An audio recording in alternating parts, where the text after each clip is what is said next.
పరీక్షలు దగ్గర పడుతున్న కొద్దీ విద్యార్థుల్లో ఒక రకమైన ఒత్తిడి పెరుగుతూ ఉంటుంది. నిరంతరం పుస్తకాలతో కుస్తీ పడుతున్నప్పటికీ పరీక్షలు బాగా రాయలేమేమోనని భయపడుతూ ఉంటారు. ఏదో తెలియని ఒత్తిడికి గురవుతూ ఉంటారు. అయితే పరీక్షలకు సిద్ధమయ్యే విషయంలో కొన్ని ప్రత్యేక జాగ్రత్తలు తీసుకుంటే ఒత్తిడిని సులువుగానే జయించవచ్చని చెబుతారు నిపుణులు. పరీక్షల ఒత్తిడిని చిత్తు చేసే మార్గాల గురించి నిపుణులు ఏం చెప్తున్నారో ఇప్పుడు విందాం. అంటే ఒక్కటి ఒత్తిడి ఎందుకు వస్తుందంటే మొదటి నుంచి కూడా పిల్లలు వాళ్ళు రెగ్యులర్గా చదవకపోవటం, ఆఖరి పరీక్ష ముందు చదువుదామనే ఉద్దేశంతో ఉండి వాళ్ళు క్లాస్కి వెళ్ళినప్పుడు శ్రద్ధగా వినకపోవటము, లేకపోతే ఏ రోజు చెప్పిన లెసన్స్ ఆ రోజు నేర్చుకోకపోవటం, ఆ తర్వాత వాటిని రివైజ్ చేసుకోకపోవటము, ఇలాంటివన్నీ పోస్ట్పోన్ చేసి ఒళ్ళుబద్ధకంగా ఉండటం అలాంటిది ఒకటి. రెండవది ఏంటంటే టీచర్లు చెప్పినవి శ్రద్ధగా నేర్చుకునేటప్పుడే వాళ్ళు కేంద్రీకరించలేకపోవటం వల్ల వాటికి అర్థం తెలియదు అనమాట. వాళ్ళు మర్చిపోయి ఉంటారు. మళ్ళీ పుస్తకం పట్టుకొని చదువుతున్నప్పుడు వాళ్ళకి అయోమయం వస్తుంది. కాబట్టి ఏంటి, రెగ్యులారిటీ అనేది ఒకటి ఉండాలి. ఆ తర్వాత మోటివేషన్ కూడా ఉండాలన్నమాట. అంటే చదవాలి, పరీక్ష రాయాలి అన్నది.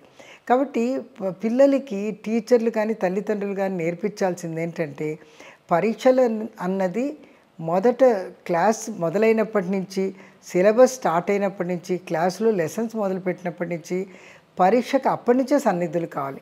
అంటే సబ్జెక్ట్ అనేది క్షుణ్ణంగా రావటం ముఖ్యం, కానీ ఏదో అప్పటికప్పుడు బట్టి పట్టి చదివి ఏదో రాసేద్దామన్నట్టు ఉండకూడదు. రెండవ పద్ధతి ఏంటంటే, అనలిటిల్గా నేర్చుకున్నారంటే పిల్లలకి ఏంటంటే బట్టి పట్టకుండా అనలిటిల్గా చదివితే సీక్వెన్స్ వాళ్ళకి తెలుస్తుంది. ఎక్కడైనా ఒకవేళ మర్చిపోయినా కూడాను వాళ్ళు ఏదో 4-5 పదాలు ఏవో కలిపి దాన్ని రాయగలుగుతారు. అంటే కాన్సెప్ట్ అనేది నేర్చుకోవడానికి పిల్లలు ప్రయత్నం చేయాలి. మూడవది ఏంటంటే, అందరితో కలివిడిగా ఉండి స్నేహితులు ఎవరైతే బాగా సబ్జెక్ట్ చదువుతారో వాళ్ళ దగ్గర నుంచి నేర్చుకోవచ్చు. ఏమన్నా వాళ్ళకి డౌట్స్ ఉంటే టీచర్ల దగ్గర నుంచి అప్పటికప్పుడే నేర్చుకోవాలి. చాలామంది పిల్లలు మొహమాటం వలన లేకపోతే కేర్లెస్నెస్ వల్ల ఇవి చెయ్యరనమాట. దాంతో ఏమవుతుందంటే, పరీక్షలు మొదలవ్వంగానే అలా మొదలవుతాయి అనగానే ఆ పుస్తకం ముందు పెట్టుకోగానే వాళ్ళకి తెగ డౌట్స్ వచ్చేస్తాయి. ఆ సబ్జెక్ట్ అర్థం కాదు. కాబట్టి ముఖ్యంగా ఏంటంటే, క్షుణ్ణంగా చదువుకోవటం ఒకటి, ఏకాగ్రతతో ఉండటం ఒకటి, రెగ్యులారిటీ ఒకటి చదువుకోవటంలోను.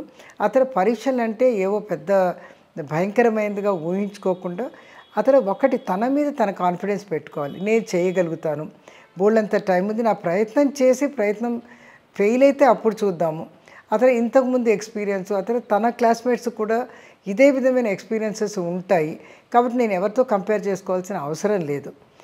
మా టీచర్లు ఎక్స్పెక్ట్ చేస్తున్నా కూడా నేను ఎంత ప్రయత్నం చేయాలో నేను చేస్తాను. తర్వాత ఎవరి గురించి ఆలోచించను, నా స్తోమత ప్రకారము నేను చేస్తాను అన్నట్టు పిల్లలు ఎప్పుడైతే వాళ్ళని వాళ్ళు రిలాక్స్ చేసుకుంటారో, బయట వాళ్ళు ఎవరు చేయక్కర్లే, వాళ్ళని వాళ్ళు రిలాక్స్ చేసుకొని రియలిస్టిక్గా ఆలోచించి రియలిస్టిక్గా ప్రయత్నాలు చేస్తే వాళ్ళకి సమస్యలు, ఒత్తిడి అనేది